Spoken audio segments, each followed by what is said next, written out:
Channel पर नए हैं तो चैनल को सब्सक्राइब करें।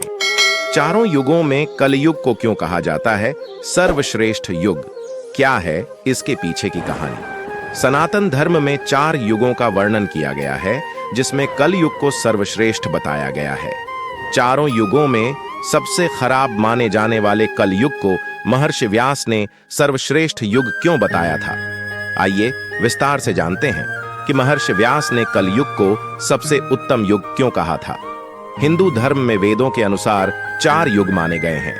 सबसे पहला है सतयुग, दूसरा त्रेता युग जिसमें भगवान विष्णु ने राम के रूप में अवतार लिया था, तीसरा द्वापर युग जिसमें भगवान विष्णु ने कृष्ण के रूप में अवतार लिया था, और चौथा और अंतिम युग माना गया है कलयुग, जो कि माना जाता है वर्तमान समय में चल रहा है। चारों युगों में कलयुग को सबसे छोटा माना गया है। मान्यताओं के अनुसार सबसे ज्यादा अधर्म, अन्याय, हिंसा और पाप कलयुग में ही होते हैं।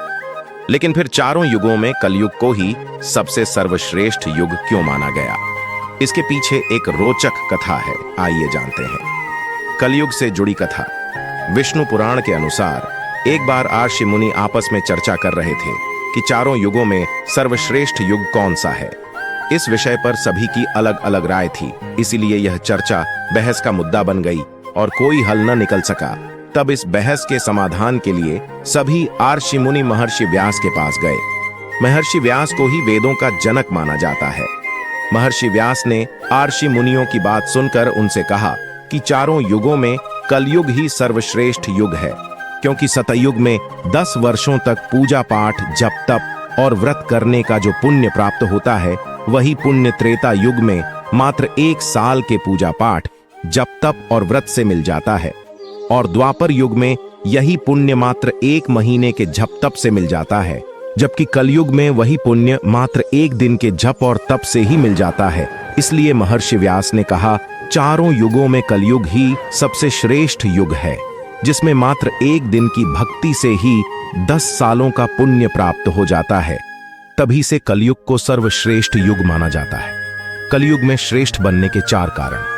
वक्त, समय का सदुपयोग। कलयुग में जीवन तेजी से बदलता है, इसलिए समय का महत्व और भी बढ़ जाता है। यहाँ हर एक क्षण कीमती है। अगर आप समय का सदुपयोग करते हैं तो आप सफलता की ऊंचाइयों को छू सकते हैं। एक प्रेरणादायक कहानी है रामानुजन की, जो एक गरीब परिवार से थे, लेकिन उन्होंने गणित के क्षेत्र में अद्वितीय योगदान दिया। उनके द्वारा किया गया कठोर परिश्रम और समय का उचित प्रबंधन ही उनकी सफलता का रहस्य था। 2. संकल्प और आत्मविश्वास। कलयुग में चुनौतियां अनेक होती हैं, लेकिन अगर आपके पास संकल्प और आत्मविश्वास है तो आप हर मुश्किल का सामना कर सकते हैं। अर्जुन की कहानी यहाँ प्रेरणादायक है, जिन्होंने अपने संकल्प और आत्मविश्वास के बल पर महाभारत के युद्ध में विजय प्राप्त की। उनके ध्यान और लक्ष्य के प्रति उनकी निष्ठा आज भी प्रेरणा का स्रोत है। 3. तकनीक और नवाचार। कलयुग में तकनीक और नवाचार के माध्यम से आप असाधारण उपलब्धियां प्राप्त कर सकते हैं। बिल गेट्स की कहानी इसका बेहतरीन उदाहरण है, जिन्होंने माइक्रोसॉफ्ट की स्थापना कर पूरी दुनिया को बदल दिया।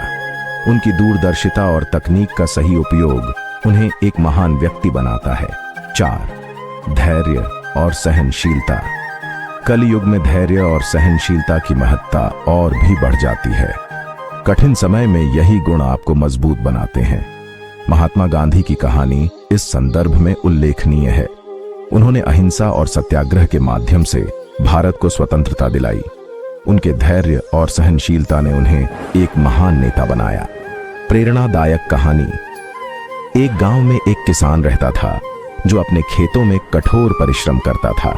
एक बार उसे एक बहुत बड़ा पत्थर मिला, जो उसके खेत में काम करने में बाधा डालता था। किसान ने सोचा कि उसे हटाना चाहिए, लेकिन पत्थर बहुत भारी था। उसने हार नहीं मानी और प्रतिदिन थोड़ा थोड़ा प्रयास करता रहा। धीरे धीरे उसने पत्थर को हटाने में सफलता प्राप्त की। इस प्रयास में उसे कई महीने लग गए, लेकिन उसके धैर्य और संकल्प ने उसे जीत दिलाई। ये कहानी हमें सिखाती है कि चाहे कितना भी बड़ा मुश्किल क्यों न हो, अगर हम लगातार प्रयास करते रहें तो हम हर बाधा को पार कर सकते हैं। कलयुग में श्रेष्ठ बनने के लिए धैर्य, संकल्प, आत्मविश्वास और समय का सही उपयोग करना आवश्यक है। एक बार एक साधु अपने शिष्यों के साथ एक जंगल में यात्रा कर रहे थे। यात्रा के दौरान एक शिष्य ने साधु से पूछा, गुरुजी, यह कलयुग सबसे श्रेष्ठ क्यों माना जाता है? इसमें तो चारों ओर अंधकार और अधर्म फैला हुआ है।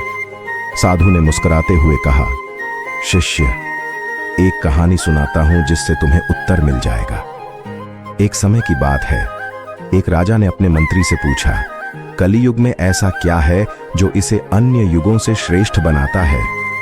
मंत्री ने राजा से 1 सप्ताह का समय मांगा और उत्तर देने का वादा किया। अगले दिन मंत्री ने राजा को एक सुंदर सेब भेंट किया और कहा, महाराज, इस सेब को संभाल कर रखिए, परंतु इसे खाइएगा मत। राजा ने सेब को बहुत संभाल कर रखा, लेकिन हर दिन उसकी ललचाने की इच्छा बढ़ती गई। 1 सप्ताह बाद मंत्री वापस आया और राजा से पूछा, महाराज, आपने सेब खाया या नहीं? राजा ने जवाब दिया, नहीं, परंतु हर दिन इसे देखकर मुझे इसे खाने की इच्छा होती थी। मंत्री ने मुस्कुराते हुए कहा, महाराज, यही कलयुग की विशेषता है। इस युग में मनुष्य की इच्छाएं और लालच बढ़ जाते हैं, परंतु जो व्यक्ति इन इच्छाओं और लालच को नियंत्रित कर सकता है, वही इस युग में सच्चा विजेता है। यही कारण है कि कलयुग श्रेष्ठ है, क्योंकि यहाँ आत्म संयम और सच्चाई की परीक्षा सबसे कठिन होती है, और जो इसमें सफल होता है उसका उत्थान भी सबसे महान होता है। साधु ने शिष्य से कहा, कलयुग में चुनौतियां अधिक हैं, लेकिन इन चुनौतियों को पार करने से आत्मा का विकास सबसे तेज और सशक्त होता है। इसीलिए कलयुग सबसे श्रेष्ठ है।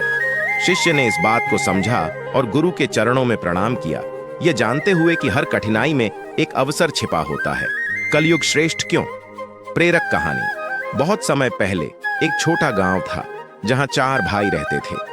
वे चारों अपने अपने काम में निपुण थे, परंतु वे हमेशा इस बात पर बहस करते रहते थे कि कौन सा युग सबसे श्रेष्ठ है, सतयुग, त्रेता युग, द्वापर युग या कलयुग। एक दिन उनके गुरुजी ने उनकी बहस सुनकर उन्हें एक कहानी सुनाई। गुरुजी ने कहा, चारों युगों की अपनी अपनी विशेषताएं हैं। सतयुग में सत्य और धर्म का वर्चस्व था। त्रेता युग में भगवान राम ने आदर्श जीवन का पालन किया। द्वापर युग में भगवान कृष्ण ने धर्म की रक्षा की। और कलयुग यह विशेष है क्योंकि यहाँ छोटे छोटे कर्म भी महान फल देते हैं। भाइयों को यह समझ में नहीं आया। गुरुजी ने तब उन्हें एक दृष्टांत दिया। उन्होंने कहा, सोचो, एक गांव में एक गरीब आदमी रहता था। उसने अपने जीवन में बहुत कठिनाइयों का सामना किया था। एक दिन उसने अपने पास के मंदिर में एक दीपक जलाया और भगवान से प्रार्थना की, हे प्रभु, मेरी मदद करो।